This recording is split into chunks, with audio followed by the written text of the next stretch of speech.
सम्राटଙ୍କ କଥା। एक एमिति राजा जहांक नाम शुणिले कंपी जाउथिला समग्र भूमि। से हेउछन्ति सम्राट अशोक, मौर्य वंशर गर्व। एक अजेय दुखा तांकर एकमात्र स्वप्न विजय लाभ, एकमात्र लक्ष्य साम्राज्य विस्तार। युद्ध ही थिला तांकर गर्व, विजय ही थिला तांकर परिचय। किंतु एक युद्ध, कलिंग युद्ध सब किछि परिवर्तन करिदेला। रक्तरे भिजी जाइथिबा माटी, निर्दोष लोकंकर दाहाड़ हृदय को कंपाई देवा दृश्य। एही दृश्य एक निर्दय राजांक हृदय को भांगी देला एवं सेई अशोक हेले शांतिर पथ प्रदर्शक। आसंतु देखिबा एक योद्धारू शांतिदूत हेबार अद्भुत कहानी। युद्धरू शांतिर पथ।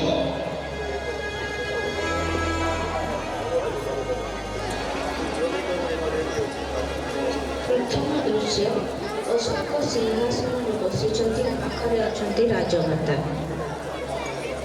माता संपूर्ण भारत वर्ष को जीतिबा मोर लक्ष्य। मोर साम्राज्य बहुत बड़ अटे, किंतु कलिंग कलिंग मोर अधीन नहीं। मु तेणु निजको अपूर्ण अनुभव करुछि। मु कलिंग को निजर अधीन आनिबाकु चाहुछि। पुत्र, युद्ध केबे भल नुहे। युद्ध अनेक लोकंक जीवन नहीं थाए एवं अनेक परिवारर दुखर कारण होई थाए।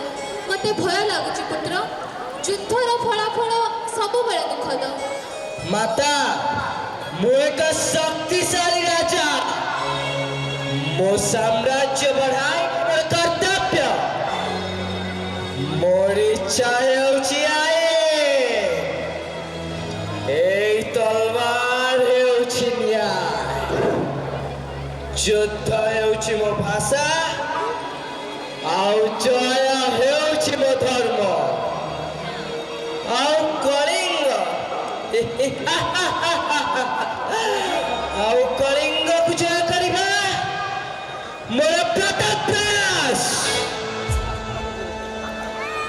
सेनापति प्रणाम महाराज। सैन्य मानकु युद्ध में प्रस्तुत कर। महाराज, आपणकर आज्ञा हमर धर्म। आमे प्राण देबो, किंतु पछुआ हेबो नाही। आज कलिंगर माटी लाद हब आपणकर विजय रे।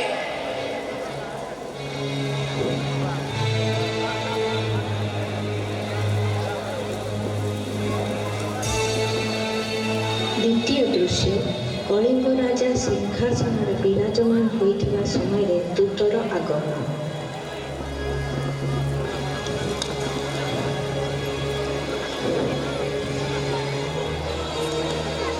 प्रणाम महाराज। मु अशोकंक राजदूत आपणक पई संवाद आनिछि।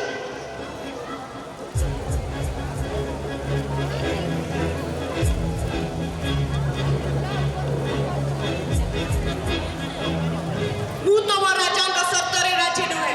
मु युद्ध करिबी।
ବର୍ତ୍ତମାନ ମୁଁ ହେଲି ଚକ୍ରବର୍ତ୍ତୀ ସମ୍ରାଟ ଅଶୋକ। ଚତୁର୍ଥ ଦୃଶ୍ୟ କଳିଙ୍ଗ ଯୁଦ୍ଧରେ ବିଜୟ ଲାଭ କରିବା ପରେ ରାଜା ଅଶୋକ ଦେଖନ୍ତୁ ଦୟା ନଦୀ ଆଜି ରକ୍ତ ଲଜ୍ଜିତ। ଯେଉଁଠି ଲୋକ ନାହିଁ ସେଠି ରାଜ୍ୟ କାହା ପାଇଁ? ହେ ପ୍ରଭୁ, ଇଏ କ'ଣ ହେଲା? ମୋର ଅନ୍ତିମ ସଂସ୍କାର ପାଇଁ ମଧ୍ୟ କେହି ରହିଲେ ନାହିଁ, କେହି ରହିଲେ ନାହିଁ। ମାତା, ତୁମେ କଣ ମାଗିବା ପାଇଁ ଚାହୁଁଛ ଆଗ? ମୁଁ ହେଲି ଚକ୍ରବର୍ତ୍ତୀ ସମ୍ରାଟ ଅଶୋକ। ମୁଁ ତୁମର ଇଚ୍ଛା ପୂର୍ଣ୍ଣ କରିବି। ଦେଇପାରିବେ, ଦେଇପାରିବେ। ଏହି ମୃତ ଶରୀରରେ ଜୀବନ କ'ଣ ସଞ୍ଚାର କରିପାରିବେ ମହାରାଜ? କ'ଣ ଫେରାଇ ପାରିବେ ମୋର ମୃତ ପୁତ୍ରକୁ? କ'ଣ ଫେରାଇ ପାରିବେ ମୋର ମଥାର ସିନ୍ଦୁର? କ'ଣ ଫେରାଇ ପାରିବେ ସେ ପିତୃହୀନ ଶିଶୁମାନଙ୍କର ଭବିଷ୍ୟତ? ନା ମାତା, ମୁଁ ଜୀବନ ଫେରାଇ ପାରିବି ନାହିଁ। ଈଶ୍ୱର ଜୀବନ ଦିଅନ୍ତି, ତେଣୁ ସେ ଜୀବନ ନିଅନ୍ତି। ହେଲେ ଯେ ଜୀବନ ଦେଇପାରିବନି, ତାର ଜୀବନ ନେବାର ଅଧିକାର ଆସିଲା କେଉଁଠି?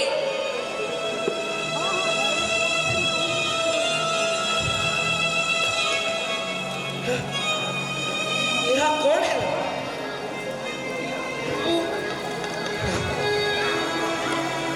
ମୋର ତଲବାର ଆଜି ଜିତିଗଲା ଶବ୍ଦ, କିନ୍ତୁ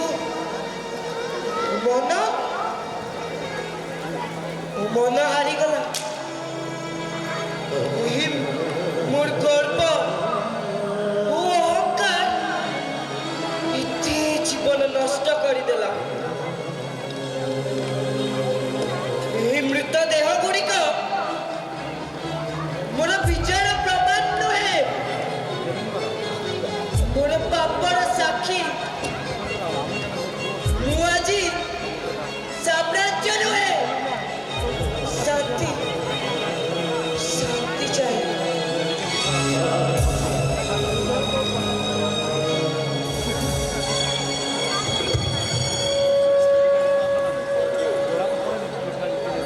ପଞ୍ଚମ ଦୃଶ୍ୟ ବୌଦ୍ଧ ସନ୍ନ୍ୟାସୀଙ୍କ ସହିତ ରାଜା ଅଶୋକଙ୍କର ସାକ୍ଷାତକାର। ବୁଦ୍ଧଂ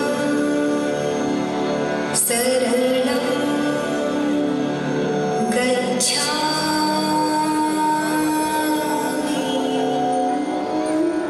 ଧର୍ମଂ ଶରଣଂ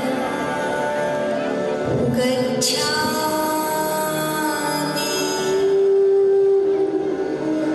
संघं शरणं गच्छामि।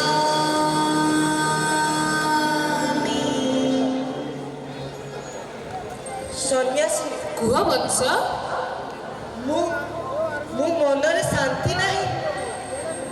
କଳିଙ୍ଗ ଯୁଦ୍ଧରେ ବିଜୟ ଲାଭ କରି ମଧ୍ୟ ମନରେ ଆନନ୍ଦ ନାହିଁ।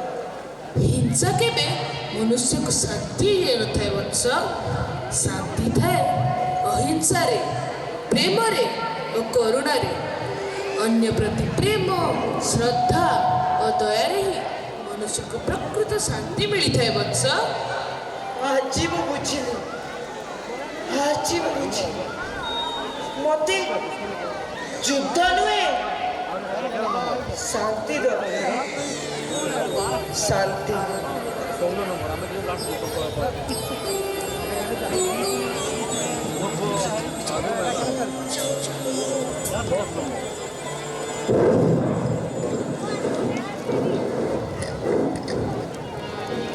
ଷଷ୍ଠ ଦୃଶ୍ୟ ଅଶୋକଙ୍କ ମନରେ ପରିବର୍ତ୍ତନ ଆସିବା ପରେ ସେ ନିଜର ନିଷ୍ପତ୍ତିକୁ ରାଜମାତାଙ୍କୁ ଜଣାଇଛନ୍ତି। ପୁତ୍ର, ତୁମେ ଏତେ ଚିନ୍ତିତ କାହିଁକି? ମାତା, ମୁଁ ଆଜି ଅନୁତପ୍ତ ମୋର ଭୁଲ ପାଇଁ। ଯୁଦ୍ଧ ମାନବିକତାକୁ ନଷ୍ଟ କରିଥାଏ, ଏହା ମୁଁ ଆଜି ହୃଦୟଙ୍ଗମ କରିବି। ଆଜିଠାରୁ ମୁଁ ବୌଦ୍ଧ ଧର୍ମ ଅନୁସରଣ କରେ। ମୁଁ ଶାନ୍ତି ଓ ପ୍ରେମର ବାର୍ତ୍ତା ସାରା ବିଶ୍ୱରେ ପ୍ରଚାର କରିବି। ଏହା ଏକ ମହାନ ନିଷ୍ପତ୍ତି ମହାରାଜ। ଆଜି ମୁଁ ଗର୍ବିତ। ଏହା ସତ୍ୟ, ଆଜି ତୁମେ ଏକ ମହାନ ରାଜା ହେଲ। ଯୁଦ୍ଧ ନୁହେଁ, ଶାନ୍ତି ଦରକାର। ପ୍ରେମ ଓ କରୁଣାରୁ ହିଁ ଏହି ପୃଥିବୀ ସୁନ୍ଦର ହୋଇଥାଏ। ଏଥିରୁ ମୁଁ ଏହା ବୁଝିପାରିଲି କି ହିଂସା ବଣଦତ୍ତ ତରବାରୀର ଜୟ ପ୍ରକୃତ ଜୟ ନୁହେଁ। ସ୍ନେହ, ପ୍ରେମ ଓ କରୁଣା ଦ୍ୱାରା ଅନ୍ୟର ହୃଦୟକୁ ଜୟ କରିବା ନିଶ୍ଚିତ ଭାବରେ ପ୍ରକୃତ ଜୟ କୁହାଯାଏ। ପ୍ରକୃତ ଜୟ।